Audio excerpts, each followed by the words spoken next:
entend Marie-Joseph, pourquoi vous choisissez le travail saisonnier d'agriculture agricole? Je suis d'origine rurale.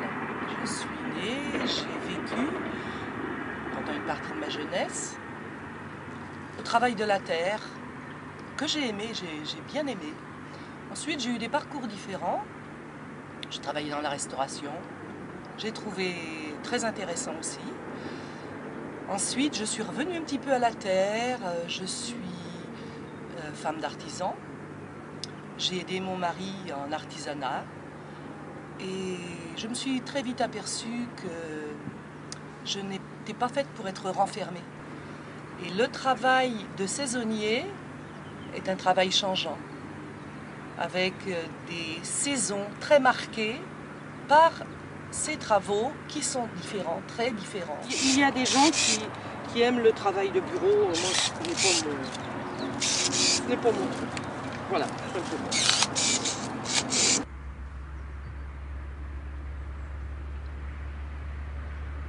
Au départ, j'appréhendais parce que beaucoup de personnes me disaient « Tu verras, à cet âge-là, 45 ans, on ne trouve rien ». C'est pour ça que j'ai choisi le milieu agricole, c'est parce que là, j'étais un petit peu sûre de moi, parce que je connaissais. Mais je connaissais un travail de la ferme.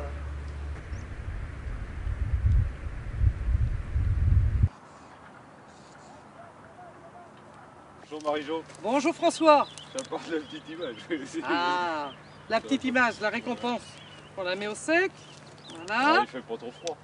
Non, bien meilleur. Meilleur. L'autre jour qui faisait mauvais, je me suis mise là-bas, dans le bas, près du taillis. Voilà, auprès du... Ouais. Alors en fait, j'ai un petit peu changé, vous avez dû voir. Au début de la semaine, je me disais s'il vient dans le champ voir si je suis là, il va plus me trouver parce que je suis restée à la maison vendredi après-midi. Et puis lundi, je ne suis pas venue parce que je suis restée j'avais une bronchite, un rhume et tout. Alors j'ai pris le temps de me reprendre un peu. J'ai pensé à vous téléphoner, mais j'ai dit bon, ils verront bien, ils se douteront bien que c'est... Voilà, c'est ça. Les faïences, vous faites toujours la collection? Ah je ramasse toujours mes faïences, puis aussi les silex. Ah, vous en trouvez ici? Oui, j'en ai deux dans ma poche. Ouais, parce que... Tenez, regardez, j'en ai deux là. C'est éclaté Ouais, comme ça là. Alors ça C'est pouvait être travaillé. des grattoirs, des choses pour gratter. La viande pour Oui, couper, mais j'en ça ai fait quoi? de belles à la maison que j'ai gardées précieusement, comme ça. On a tous j'ai des trouvé. collections, Oui, voilà. des post-it. Oui. Pour faire moderne. On va continuer à travailler. Bah oui, je vais pas vous déranger plus. Oui. Ah Bon, ouais, vous voulez je passerai saluer les parents Ouais, d'accord. ces jours-ci. Bon courage. Hein, Merci François. Et puis, à plus tard. À plus tard.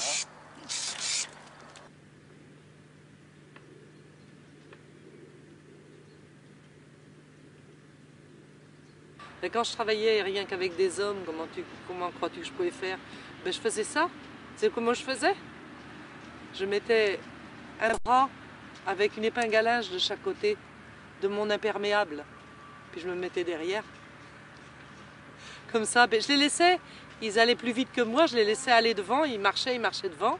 Je perdais du terrain, puis hop, je défaisais ma veste, je l'accrochais à un bras de chaque côté, j'en mettais mes épingles dans ma poche, mais moi je me mettais derrière. Puis ils voyaient que dalle. De toute façon, s'ils se retournaient, ils étaient quand même pas polis de rester à me regarder quand même. C'était pas... Voilà. Tu veux. Mais c'est quand... Là, l'année dernière, c'est pas moi qui ai taillé cette vigne-là. Parce que j'étais malade, donc ce sont d'autres gars qui sont venus. Donc avec peut-être une autre manière de tailler que moi. Et puis peut-être que c'est pour ça que je trouve un peu plus de difficultés cette année. Parce que c'est pas la mienne de taille, quoi. Dire qui a raison, qui a tort, je pense que tout le monde s'applique, tout le monde essaie de faire de son mieux. Et puis tout le monde a ses raisons de faire d'une manière ou d'une autre. Il y a des grandes lignes et puis il y a les petits détails. Les grandes lignes, c'est de laisser une baguette. En muscadet, c'est de laisser cette baguette sur un bois de l'année précédente, qu'il soit plus fructifère, le raisin en sera que mieux. Voilà. Et de laisser de la végétation, des tire-sèves pour l'année suivante, pour préparer un autre bois pour l'an prochain. Parce qu'on taille en fait pour retrouver la possibilité de retailler l'année prochaine, d'avoir une installation qui fait qu'à nouveau on pourra retrouver une autre baguette. Voilà, c'est pas très compliqué, et il y a des personnes qui n'y arrivent pas. Voilà, faut pas être reçu bachelier, c'est certain, mais c'est vrai qu'il y a des bacheliers qui s'en arrangeraient pas. Il y en a qui s'en arrangeraient, bien évidemment. La différence entre le monde de l'agriculture aujourd'hui que votre enfance. La différence, on allait plus lentement, c'était plus lent. Le temps n'était pas le même. J'ai l'impression qu'on avait plus de temps. Et pourtant, nos parents travaillaient du jour levé à la nuit tombée, et même après la nuit, puisqu'en hiver, quand la nuit était tombée et qu'ils avaient fini les travaux de l'extérieur, ils s'occupaient des bêtes. Et à ce moment-là, donc, c'était, je sais pas, c'était 14 heures par jour, tous les jours. Il y avait même le dimanche très peu de repos. Le temps d'aller à la messe, voir un petit peu de la famille, l'après-midi, mais c'était tout. Et pas tout le temps. Quand il y avait des travaux en cours, les gens travaillaient tout le temps et c'était comme ça.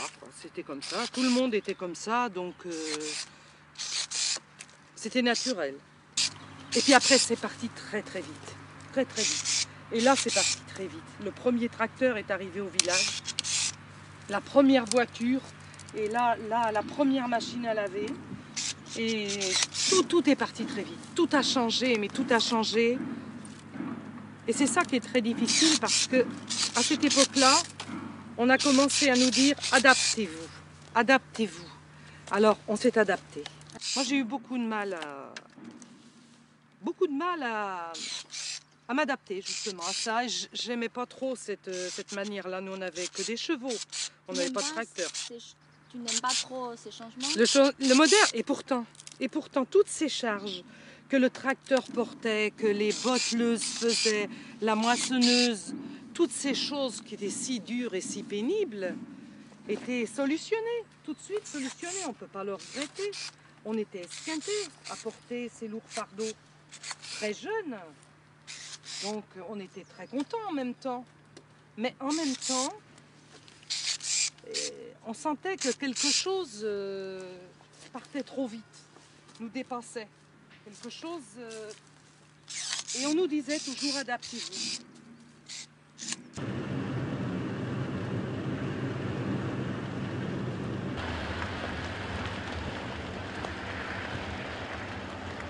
sont là-bas, ils sont au fond.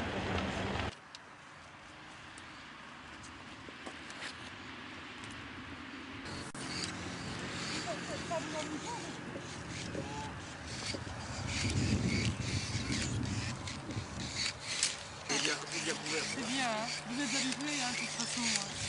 Il fait semaine, il fait presque chaud par moment. Hein. Faut pas me filmer, moi, je suis pas déclaré. Et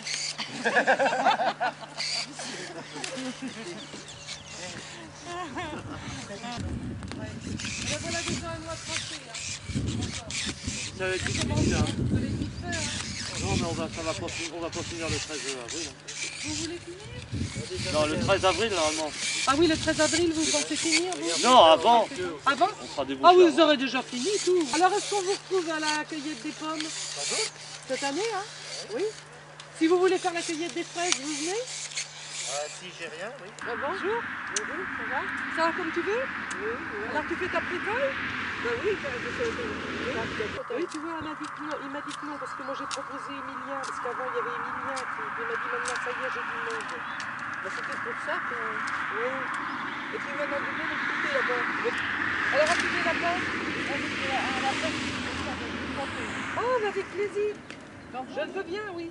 Je remplis l'autre, je vais pas en faire, c'est déjà à ne pas en faire, donc je l'ai tué.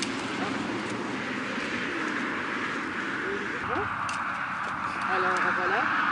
Et autrement, mais ça lui regardait, elle est contente, elle a une petite fille là souvent avec elle.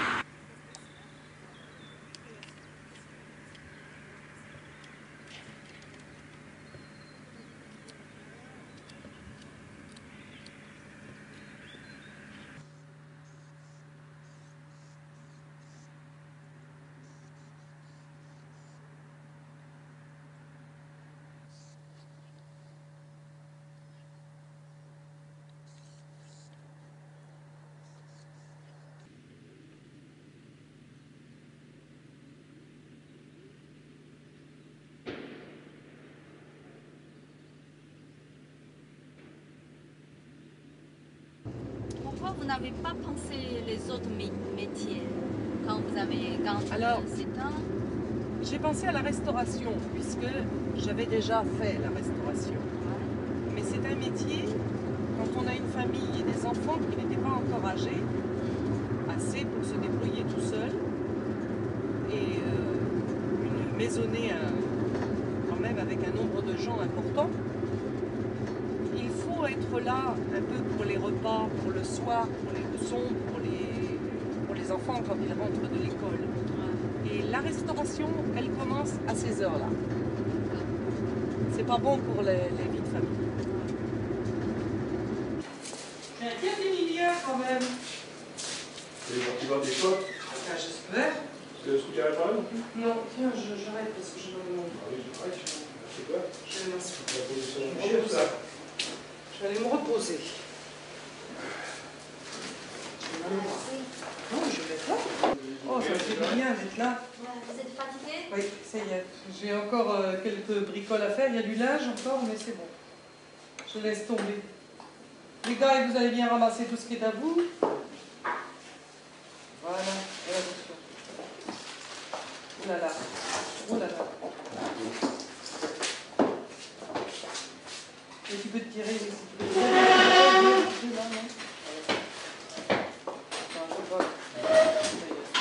Eh ben voilà. On va pouvoir tous s'être installés.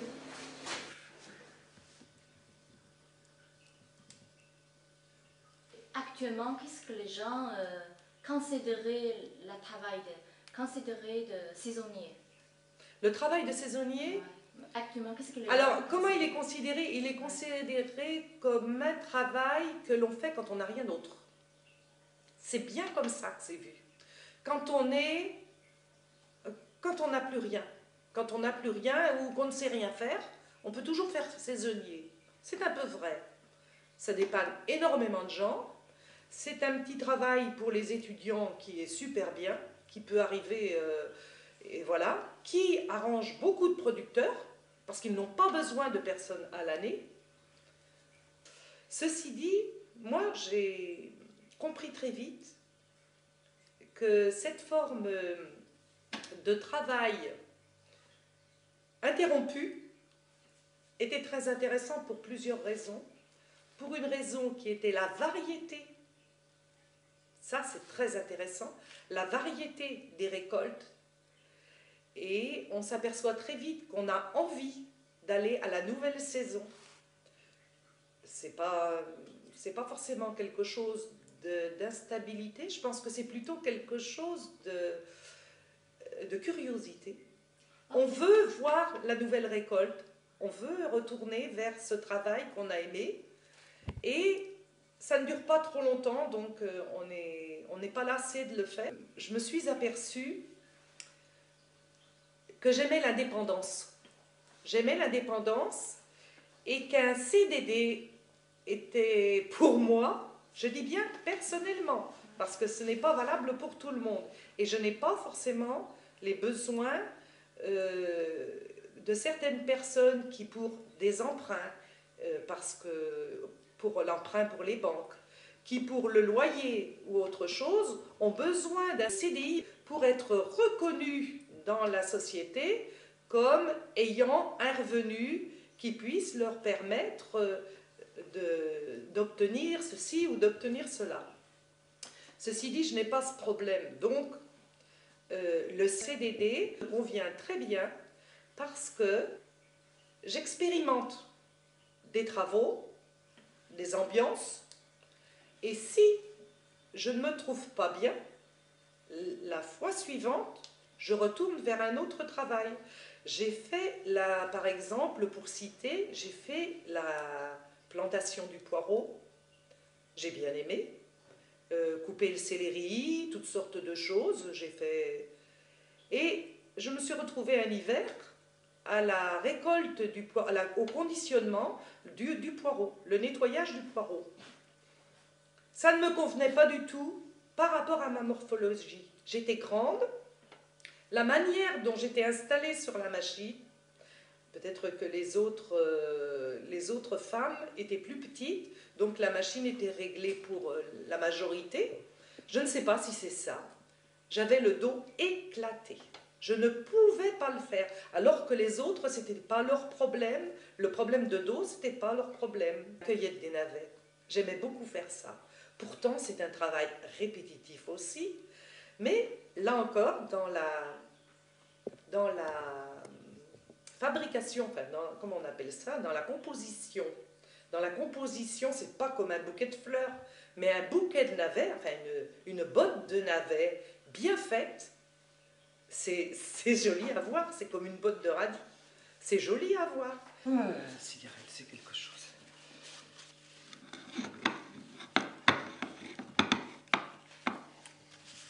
Voilà, une cuillère. Les chats, qu'est-ce que vous voulez? Vous avez faim, vous autres, hein? Ça c'est sûr. Tous les coups, ben, j'ai pas le temps de m'occuper de vous. Je vous demanderai au prochain. Oui. Quand on est saisonnier, on finit par avoir une discipline. On sait où sont nos affaires. On a nos vêtements, on a tout ce qu'il nous faut. Il faut être très bien dans sa tenue vestimentaire, dans tout ce qu'il va nous falloir pour le soleil, pour la pluie. Il faut qu'on ait tout près de nous et voilà. Et qu'on arrive à l'heure. Et si on veut travailler sans stress, il faut arriver à l'heure. Si on arrive essoufflé, avec les choses qui nous manquent, les petits détails. Allez, hop, chat. Alors, hop, chat. Je recherche de plus en plus un travail sans stress. Le stress de la route peut se ressentir, du chemin pour aller au travail, peut se ressentir au travail. Le cœur n'a encore pas fini de se calmer et on arrive sur un travail où on n'entre pas dedans. Donc, on finit par être brouillon et tout, voilà. Et quand on a, par exemple, une pression parce qu'il faut aller vite, il faut rendre le travail très vite, ou quelque chose qui nous contrarie, là, on n'a plus du tout le bon geste.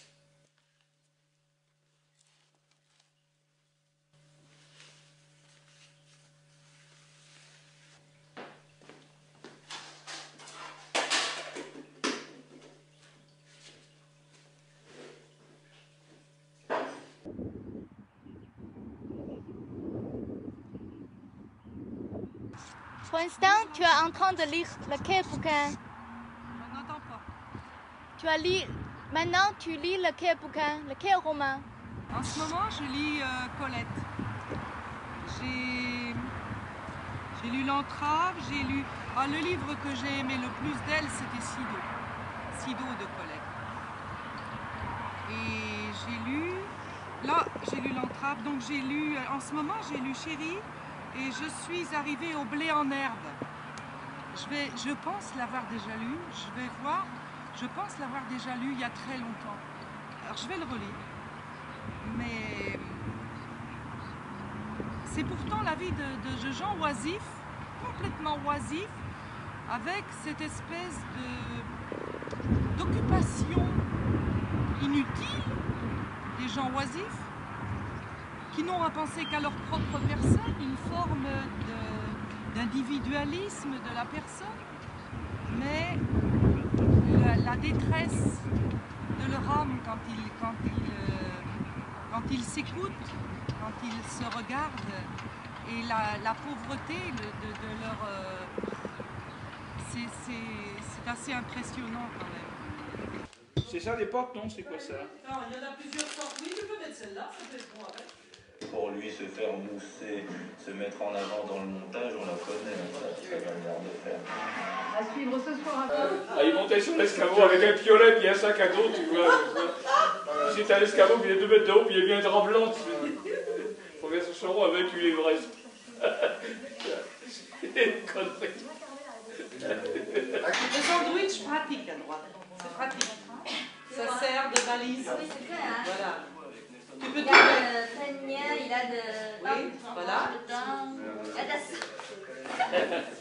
Le pâté, c'est Complètement idiot. Idiot. des phases. Phase 1, enlever la mie de pain. Là, c'est beau, hein.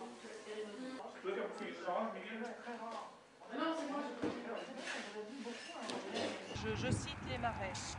Le soir, avec les hommes fourbus et leurs attelages, les chevaux, les uns derrière les autres, chargés de fourrage, qui revenaient sur le même chemin, les uns après les autres, fumant de sueur et les hommes marchant lourdement. Au milieu des marais, c'était avec le soleil couchant, les soirs chauds, les soirs d'été, quand le soleil était rouge, c'était quelque chose que j'aimerais tant peindre. Mais c'était beau, mais est-ce que je pouvais retrouver chaque ride, la sueur autour de la casquette des hommes qui descendaient du marais, l'espèce de crème blanche, comme une espèce de brouillard autour de la tête par la sueur de la journée accumulée, séchée au ras du crâne. Il y avait des détails comme ça. Et même les chevaux aussi étaient blancs sous le vent par la sueur. Il disparaissait à la moitié, le cheval, sous la charge du fourrage. La pâture, on appelait ça de la pâture. Et la pâture les cachait à moitié. C'était quelque chose ce temps-là.